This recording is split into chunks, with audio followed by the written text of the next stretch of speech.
Vamos a conversar el día de hoy sobre la desaprobación del Congreso y los retos que quedan pendientes. Está con nosotros el periodista Martín Hidalgo, a quien le damos la bienvenida al programa. ¿Qué tal? ¿Cómo está? Buen día. Buenos días, muchas gracias por la invitación. Señor, un día antes del golpe de Estado, el expresidente Pedro Castillo tenía una aprobación del 24% y el Congreso del 11% nada más. ¿Por qué cree que el presidente, antes de que suceda todo esto, acuérdese de que ya estaba cuestionado, tenía 51 carpetas fiscales, tenía mayor aprobación que el Congreso hasta ese momento? El expresidente Pedro Exacto. Ajá. Castillo había empezado una serie de viajes al interior del país con un discurso muy populista, con un discurso donde atacaba mucho al Congreso, donde criticaba mucho al Congreso y con un discurso de victimización desde Palacio de Gobierno, ¿no? Yo creo que eso de alguna manera logró calar en el interior del país, ¿no? Porque, digamos, la labor parlamentaria de alguna manera no llega hacia las regiones, no sale del pleno del Congreso, porque de alguna manera es una labor intangible, ¿no? Es una labor donde además has tenido un Congreso donde no se han aprobado, digamos, leyes muy trascendentales, salvo ahora que se ha aprobado el recorte de mandato parlamentario para el adelanto de elecciones. Después de eso no tienes muchas leyes para que haya repercutido en todas las regiones. Tienes leyes para muy nichos, ¿no? Tienes leyes para el personal CAS de salud, para los maestros, que si bien son sectores importantes, no termina siendo tan masivo, ¿no? Son nichos que algunas bancadas, algunos congresistas tienen porque provienen de esos sectores, entonces han aprobado leyes para esos nichos, y de ahí tienen leyes declarativas, pero no tienen unas leyes que sean que tengan un impacto a nivel nacional, entonces era muy fácil ir con este discurso populista, eh, crítico hacia el Congreso y que cale en la sociedad, porque además el Congreso arrastra una impopularidad que no es de Claro, este periodo. se dice que el Congreso ha sido tradicionalmente, por así decirlo, impopular en nuestra historia. ¿Es una característica netamente peruana o es que en el mundo ya pasa esto? No, en el mundo los congresos no suelen ser muy populares, ¿no? Porque el Congreso es más, caracteriza más en los últimos años, más que por las leyes, pues, es por el acto fiscalizador, ¿no? Y el acto fiscalizador conlleva mucho a que los congresistas sean muy confrontacionales. Y el ser muy confrontacionales lo lleva a que la gente los identifique como que se dedica más a pelear, algunos lo ven como que se dedica más a obstruir, más que a construir.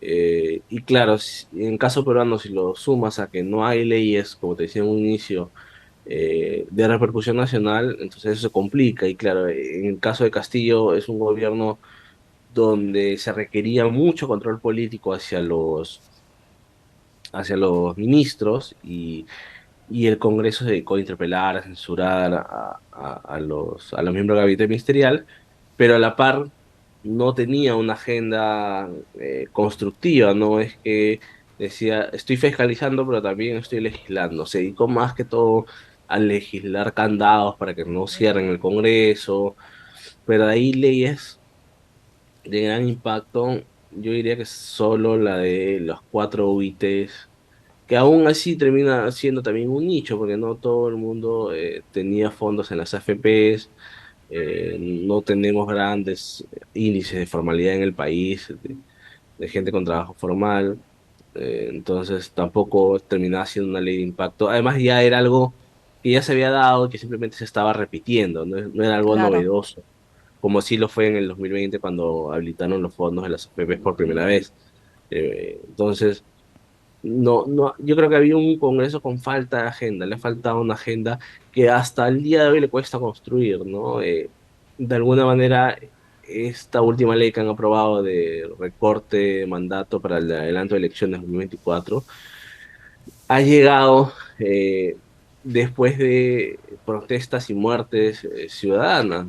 Recordemos que este es un proyecto de ley de la Conquista Digna Calle que data de abril pasado y recién se ha aprobado después de Claro, una serie y de protestas. precisamente ahí quería profundizar con respecto a por qué se ha cambiado esta decisión, ¿no? ¿Cómo así ha sido? Es que el Congreso al inicio estaba mucho más popular la propuesta que era para diciembre del 2023, pero de un momento a otro se aprobó la de abril del 2024. ¿Cómo has visto entonces la actitud del Parlamento? Yo creo que de alguna manera este proyecto de ley los ha desnudado a la mayoría de congresistas, ¿no? En este afán que tienen de querer mantenerse en el cargo lo más que puedan. De alguna manera han encontrado una fórmula donde han ganado 6 meses más de gestión. Eh, yo creo que el afán de fondo es ese, ¿no? Más Quedarse en trabajo su para poder lo ellos. más que puedan y lo que puedan mantener todos los privilegios que el cargo tiene, ¿no? Han luchado hasta el final, lo han logrado. El proyecto, incluso el proyecto original de la Conquista Digna Calle era para que se convoquen las elecciones de abril de 2023. Ahora, ¿crees que Y sí? yo creo que se podía, ¿no? De alguna manera se hizo en el periodo complementario 2020-2021. Se hizo en 4 meses, si mal no recuerdo, las elecciones. Después los organismos electorales salieron a decir que se podía hacer a diciembre de 2023, que para diciembre de 2023 podíamos tener nuevas autoridades elegidas y que solo había que sacrificar las elecciones primarias. Entonces el camino estaba allanado por los organismos electorales, que son los organismos técnicos y que se encargan del proceso electoral, pero aún así el Congreso ha decidido patearlo hacia el abril de 2024, ¿no? Claro, y aparte también en ese momento eran otros tiempos, ¿no? No había muchas reformas electorales como las que tenemos ahora, ¿no? La cuota de género, paridad y alternancia y entre otros también, ¿no? Por eso que se ha ampliado ahora en mucho más tiempo para que se puedan hacer mucho más reformas tanto políticas como electorales. Cambiando un poquito de tema, si no se daba el golpe, el Congreso habría logrado la vacancia. Recordemos que el golpe, el intento fallido de golpe de Estado fue como una ayuda prácticamente el expresidente Pedro Castillo, como que ayudó ahí para que se acelerara la vacancia, porque habían 2 intentos de vacancia que habían fallado. Y en el tercero sí es que se dio esta vacancia el expresidente Pedro Castillo. Sí, no, yo creo que no tenían los votos. Tengo entendido que el mismo Palacio de Gobierno sabían que no tenían los votos. El Congreso sabían que no habían los votos.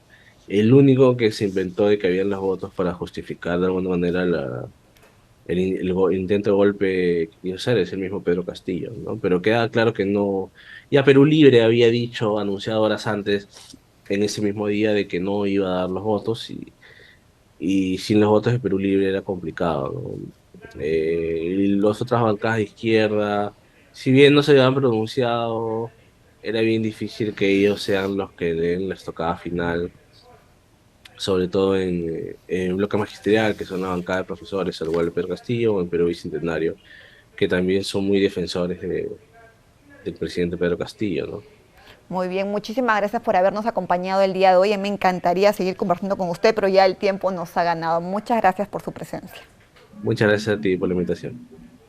Nosotros hemos conversado con el periodista Martín Hidalgo. Es momento de ir a una pausa y retornamos.